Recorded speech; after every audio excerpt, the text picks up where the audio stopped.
হবে বাংলার 90% মুসলমানের দেশে এই আইন প্রণয়ন করতে হবে, যেই হক যে নবীর শানে বেয়াদবি করবে তার জিহ্বা কেটে দিতে হবে, তার মৃত্যুদণ্ড আইন পাশ করতে হবে।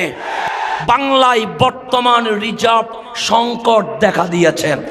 এই রিজার্ভের 50% বেশি অবদান রাখে আমাদের প্রবাসী ভাইয়েরা।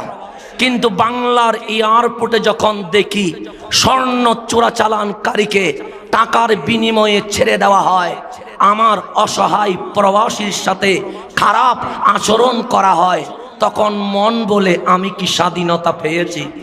যখন রাস্তায় দেখি ইয়াবার কারবারকারীকে টাকার বিনিময়ে ছেড়ে দেওয়া হয়, সাধারণ মানুষের উপর নির্যাতন হয়, তখন আমাদের মনের প্রশ্ন, আমরা কি স্বাধীনতা পেয়েছি?